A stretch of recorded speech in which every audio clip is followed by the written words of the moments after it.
du mouvement européen contre le racisme. Bonsoir Rokhaya. Bonsoir. Avec l'écrivain Philippe Besson, bonsoir. Bonsoir Marc-Olivier, bonsoir à tous. Avec le vice-président de Valeurs Actuelles, bonsoir Jean-Claude Dacier. Bonsoir. Et avec le président du comité éditorial de Marianne, bonsoir Joseph Massescaron. Bonsoir Marc. Et la sortie de votre livre, L'horreur religieuse chez Plomb. Très bien. C'est moi qui le dis. Oui, c'est parce qu'on a l'impression que c'est Joseph qui commente lui-même la sortie de son livre. C'est la radio, je vous le rappelle, même si on peut nous voir sur RTL.fr. Mais bon, c'est Philippe Besson, écrivain, qui salue donc la sortie du livre. Très bien. Je le lirai dans le week-end, je vous donnerai mon avis la semaine prochaine. Très bien. Ça aussi, c'est vous qui dites très bien. Oui, vous avez un petit tic de langage. Donc. Avec patience. 20 minutes de discours à l'ancienne, fond bleu, drapeau tricolore et européen, pupitre, cravate. Emmanuel Macron a donc annoncé sa candidature pour 2017 de manière très classique, en se faisant le héros de l'antisystème, même s'il était donc au milieu des voitures dans un centre d'apprentissage de Bobigny. Depuis, il est devenu la cible numéro 1 à droite comme à gauche. Tout à l'heure sur RTL, vous avez entendu son proche, Richard Ferrand. C'est un très bon signe que tous ces messieurs lui tombent dessus. Nous avons visé juste. Alors Emmanuel Macron, anti-système, est-ce crédible? Vous comprenez les attaques dont il est la cible. Sont-elles légitimes sur les réseaux sociaux? Benoît Galeret, bonsoir. Bonsoir. Certains sont séduits, mais un héros anti-système, on a quand même un peu de mal. Julie parle même de gag monumental. L'ex-banquier de chez Rothschild, enfant chéri de l'establishment, qui se rêve en président anti-système. On aura tout vu, ricanjay. Même Jean-Marie Le Pen réclame sur Twitter des droits d'auteur pour ce ni droite ni gauche et lui prédit 3 à 4% des voix. Rien qu'en voyant sa déclaration, c'est du système pur jus. Fond bleu, drapeau, discours soporifique. Pour qui nous prend-il, s'énerve Jean-François. Si être anti-système, c'est juste pas de programme, bonjour l'arnaque, lâche Sylvain. Bonjour l'énarque, vouliez-vous dire, demande Rousseau. C'est vrai qu'on lui reproche beaucoup son passé, ex-haut fonctionnaire, ex-banquier, jamais élu à rien. Mais t'es le problème, bozo, pas la solution, s'écrit Voïd. Là, je suis pas d'accord. Pour être vraiment anti-système, il vaut mieux en avoir été, l'avoir pratiqué de l'intérieur, remarque Gilles. Oui, l'ENA, les ministères, l'Élysée, les banques, le PS, il a tout vu de très près, insiste Olivier. Bien sûr que c'est un absolu outsider, le système attaqué de l'extérieur par un franc-tireur iconoclaste, applaudit Jacques. Martine dit même retrouver un souffle politique depuis longtemps oublié. Mais pour Ménis, c'est au contraire le dernier né de ce système à l'agonie, le dernier espoir des banques et du CAC 40. Oui, le candidat anti-système du système dans le système pour contrer le système. Quand est-ce qu'on se réveille, résume Alsic. Rachid, pour finir, remarque, je sais pas si c'est anti-système, mais déjà, 20 minutes de discours sans un mot sur l'islam ou les musulmans, ça fait du bien. Jean-Claude Dacier, un nouveau, il va falloir s'y faire. Peut-être qu'il a démodé tous les autres. Enfin, bon, il va essayer de nous faire croire qu'il n'est pas un produit du système, mais je crois qu'il l'est en plein. Il prospère sur quoi? C'est une grosse blague. Il prospère sur quoi, notre ami Macron? Sur les décombres de la gauche et sur le vide abyssal qui règne désormais à l'Élysée. C'est voilà la raison de cette météorite. Je pensais que vous alliez dire de la droite. La droite, je pense qu'elle se porte pas si mal. Mais vous avez vu l'étude, on va en parler, mais vous avez vu l'étude du Cevipof de la semaine dernière, c'est plutôt à droite que finalement il prend. Ça, je pense que les électeurs, en effet, qui dimanche vont dire attention, je vais voter Macron, donc je vais pas aller voter Juppé ou Fillon, c'est déjà une démarche. C'est pour moi, bon, c'est pas très sérieux. Je pense que c'est d'abord à gauche qu'Emmanuel Macron fait du dégât. Alors, bon, j'imagine François Hollande à Marrakech qui n'a rien voulu dire, mais qui dans l'avion, il va dire quoi? Il va chanter quoi? Vous vous souvenez de cette chanson? J'ai réchauffé un serpent dans mon sein. Si c'est ça, faire de la politique d'une autre manière, d'une autre façon, bon, on va en reparler. Moi, je pense quand même qu'il a quelques caractéristiques de l'antisystème, quand même, Macron, qu'on pense ce qu'on veut de lui. Je rappelle quand même plusieurs éléments qui sont des faits objectifs. Il a jamais été élu, ce qui c'est pas forcément une qualité, mais parce que forcément une qualité politique, mais bon. Enfin, ça suffit pour être président des États-Unis. Ça suffit pour être président des États-Unis, ne pas avoir été élu, mais en tout cas, donc, il a jamais été élu. Il est soutenu par aucun parti politique. Il bénéficie d'aucun financement public. Il s'adresse directement aux Français, effectivement, et notamment, il fait un usage assez important des réseaux sociaux et du numérique. Par ailleurs, il dénonce des logiques de parti, parce que je vous rappelle quand même, en fait, il avait un truc à faire, le mec, il prenait son ticket, il se mettait dans la file, il attendait son tour comme tous les autres, comme Monsieur Valls, etc., etc. Il aurait pu faire ça, il l'a pas fait. Il a pris une forme de risque. Donc de ce point de vue-là, on peut considérer qu'il est sans précédent. En tout cas que il ne ressemble pas à un autre et qu'il est plutôt hors système. Par ailleurs, il dénonce les logiques d'appareil dont on est tous d'accord ici qu'elles amènent de l'immobilisme. C'est-à-dire effectivement, elles ne permettent pas de dégager des majorités d'idées. On l'a dénoncé ici des milliers de fois. Donc, ils portent ce discours-là. Par ailleurs, effectivement, sur la forme aussi, se déclarer en Seine-Saint-Denis, je crois que personne ne l'avait jamais fait. C'est plutôt d'ailleurs une bonne idée. Non, mais ce qui est dommage peut-être, c'est qu'on le voit pas qu'il est en pleine Seine. Si vous élargissez le plan, vous voyez les voitures, il faut vraiment l'élargir. C'est dommage d'avoir installé tout ça, d'être allé là-bas et d'avoir mis tout ça derrière. La déclaration ratée de Michel Rocard, c'est à peu près du même ton. Ah non, je suis pas d'accord du tout avec vous. Et par ailleurs, même sur la forme aussi, il y a une forme de lyrisme, mais surtout là où il y a une vraie différence. Et moi, c'est ça qui m'intéresse. Je sais pas ce que ça produira, j'en sais rien du tout, mais en tout cas, aujourd'hui, le discours général de la classe politique, gauche et droite confondues, et extrême droite confondue évidemment, c'est plutôt un discours décliniste, anxiogène, qui va avec une ambiance assez délétère, et un discours du repli sur soi.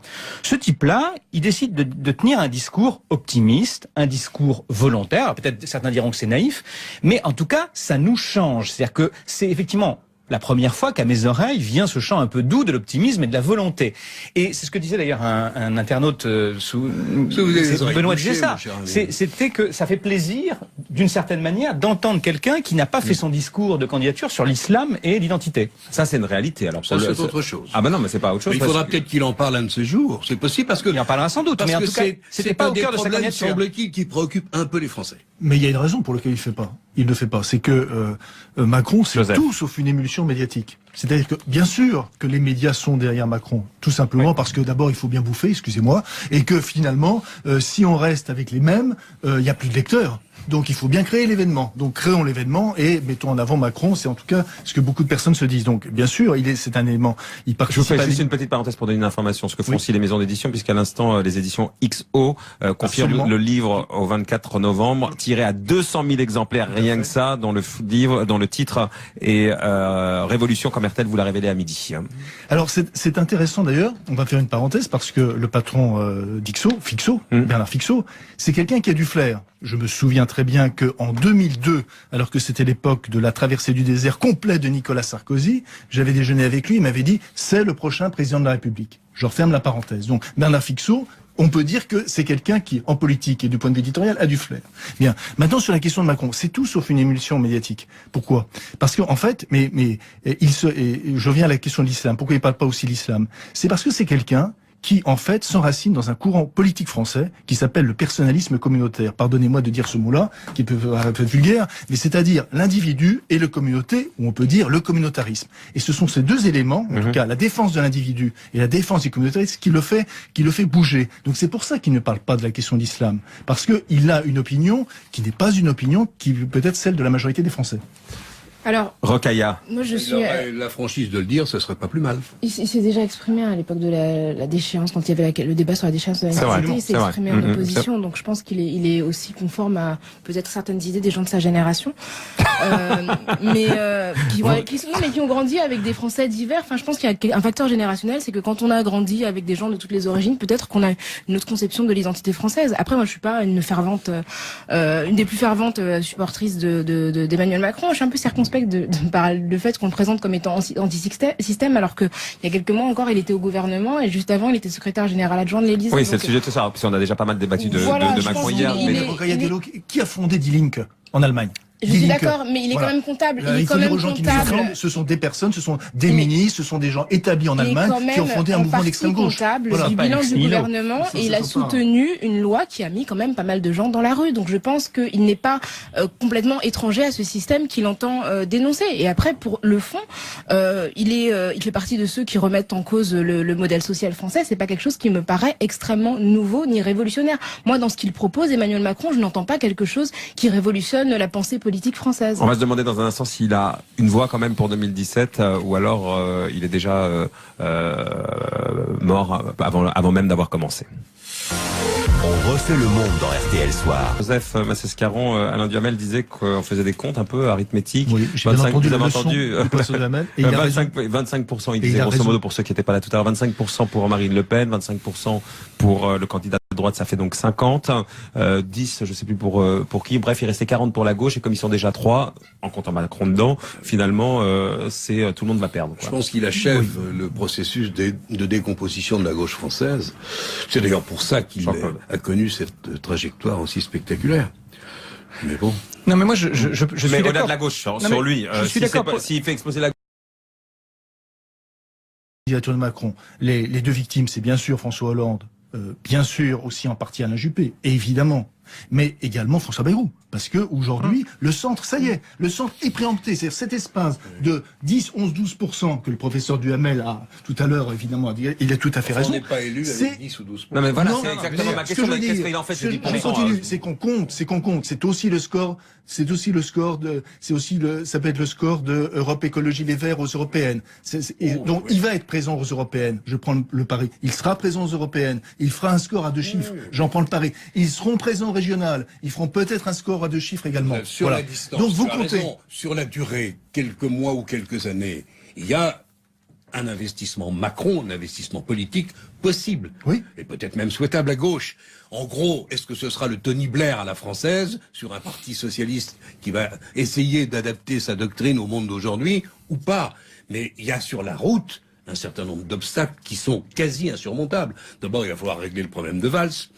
Il va prendre des coups dans tous les sens parce que ça va être d'une violence extrême. Excusez-moi. François Hollande ne peut pas se présenter. Est-ce que la primaire de la gauche a encore un sens? Vous voyez le président de la République avec Marie-Jo Lindemann, avec Marie-Noël. On raisonne trop en termes droite et gauche. Je rappelle par exemple qu'en Espagne, il y a un mouvement, parce qu'on parle que de Podemos, qui s'appelle Ciudadanos, voilà, et qui est un mouvement centriste et en même temps populiste. Un an sans gouvernement en Espagne, quel résultat? Moi, j'entends tous les raisonnements qui sont faits et sans doute ils sont valables et notamment le raisonnement d'Alain Duhamel et l'arithmétique, elle est effectivement terrible. Sauf que moi, il y a une chose à laquelle je crois, c'est que tous nos raisonnements, et je me mets dedans, sont des raisonnements d'analogie politique. C'est-à-dire, nous disons, est-ce que dans l'histoire, il y a déjà eu une situation comme celle-ci? Et si on regarde, elle a échoué ou elle ne s'est pas produite ou elle a échoué. Et donc, ça veut dire qu'effectivement, on n'imagine pas un succès d'Emmanuel Macron possible parce que rien dans le passé explique que ce serait possible, d'accord? Et puis effectivement, nous avons une approche arithmétique des choses. Moi, je crois justement que la force ou la faiblesse, je n'en sais rien à la fin, d'Emmanuel Macron, c'est d'être sans précédent, de ne pas répondre à la question de l'analogie politique, comme, d'une certaine manière, sans les comparer l'un et l'autre, Donald Trump. C'est-à-dire qu'à un moment, c'est sans précédent. Donc, il peut tout arriver à ce moment-là, y compris un échec cinglant. Il peut terminer à 2. Mais ce que je veux dire, c'est qu'il peut aussi monter à 25. C'est une analyse ouverte qu'on ne peut pas contester. Voilà, mais parce que on est l'époque. Non, mais sauf que l'époque. Tout peut arriver en effet. L'époque n'est plus, me semble-t-il, au raisonnement classique à la papa 5e République. Je crois qu'aujourd'hui, aujourd'hui, on est à l'époque des réseaux sociaux, on est à l'époque du. Mais voilà, on est à l'époque où les gens veulent autre chose, et donc peut-être lui a une chance. Les gens, je pense que Rokaya, pour conclure, après ce à quoi il faut faire écho, c'est au fait que les gens en ont assez de voir les mêmes personnes de décennie en décennie. Je crois que vraiment, c'est quelque chose qui est extrêmement pénible. Très et moi, je profondément suis pas ancré, sûre que ce soit dommageable au Parti socialiste qu'il implose, parce que c'est quand même une structure qui est extrêmement ancienne, qui est peu mouvante et qui ne permet pas vraiment aux nouveaux visages d'émerger. À propos d'un nouveau visage, il y en a une sur une affiche, Marine Le Pen. On en parle dans un instant. Ça commence à faire un moment. Ah ouais, mais c'est une nouvelle affiche. Marine, présidente, une rose bleue sans épines. C'est tout nouveau, c'est tout beau, ça vient de sortir. On refait le monde. Jean-Claude Dacier, Rokaya Diallo et Joseph Massescaron sur RTL à 19h38. 1,7 km sépare le très chic nouveau QG de Marine Le Pen, rue du Faubourg Saint-Honoré, du Palais de l'Élysée. La présidente du FN a présenté donc son équipe et son logo de campagne. Je vous le disais, une rose bleue horizontale sans épines. Marine Le Pen très discrète dans les médias depuis plusieurs mois. Objectif, la présidentialiser, continuer la dédiabolisation. Pour le moment, ça marche. Tous les sondages l'ont donné qualifié pour le second tour en 2017. Peut-elle vraiment gagner? Cette nouvelle Marine Le Pen, je ne sais pas si vous avez vu Jean-Marie Le Pen s'en prendre à elle tout à l'heure de façon assez incroyable. Ça appelait pas déjà à son papa. Et sur les réseaux sociaux? Ah bah ça surprend que de changement, hein. J'étais sûr que le logo serait bleu, mais j'avais pas pensé à la rose. Bien joué, applaudit Françoise de France, militante frontiste, son nom nous mettait sur la piste. Mais GI n'est pas d'accord. Où est passé le bleu, blanc, rouge et cette flamme qui nous animait tous? J'ai vraiment du mal. Justement, c'est assez habile, reconnaît-on même à gauche. Marine n'a plus de nom de famille, plus de parti, plus de logo de la flamme. plus tout ce qui dérange en fait, résume Stolk. Ça a beaucoup énervé Jean-Marie, vous le disiez, et lâche, Marine Le Pen n'a pas besoin de nom de famille, c'est une fille qui a été trouvée. Si papy s'énerve, c'est bon signe, s'amuse avec, elle risque de gagner. Oui, elle peut gagner, car le PS n'a pas joué son rôle social avec entre autres cette loi travail et j'en passe, grince Ménéva. C'est surtout qu'on n'en peut plus de ceux qui monopolisent la parole depuis 30 ans, lâche mal à voix. Moi, ce mélange de couleur bleue et du symbole de la rose, ça fait très UMPS et manque d'imagination quand même. Marine en plein dans le système, hésite 11. Le problème, c'est que si un gars comme Trump passe aux USA, il est tout à fait probable de voir une Le Pen gagner ici en 2017, écrit Gratte comme beaucoup. Oui, saison 1, Trump à la Maison Blanche, saison 2, Marine Le Pen à l'Elysée, et la série s'appellerait La fin du monde, craint Joël. Pour Pierre, enfin, la seule solution d'éviter Marine, c'est de supprimer le suffrage universel avant 2017, mais ça va être compliqué, non? Rokhaya Diallo, une Marine Le Pen apaisée. C'était déjà, oui, effectivement, son slogan auparavant, la France apaisée. Là, Déjà, moi, je trouve cet usage du prénom, là, quand même assez incroyable. Elle l'a expliqué, elle dit les gens l'appellent comme ça dans la rue. Oui, donc, oui, mais c'est pas notre copine, quoi. Ce côté, on dirait une héroïne de sitcom, quoi, qui a juste un prénom et qui rentre chez les gens et qui se donne un air familier. Je n'est pas coutume qu'Aurélien a dit, il faut raison, parce qu'en plus, les journalistes, on est vraiment coupables, parce que le nombre de fois où nous-mêmes employons l'expression Marine. Parce que voilà, son père c'est Le Pen et elle c'est Marine, alors qu'elle est une Le Pen exactement comme son père. Marine est parfois Marion. N'est-ce pas? Voilà, puis ça d'ailleurs ça se produit souvent pour les femmes, Ségolène, Sarkozy, etc. Bref, donc c'est une stratégie qui fonctionne. Hein. Elle a une prise de parole extrêmement prudente. Elle se met un peu en retrait.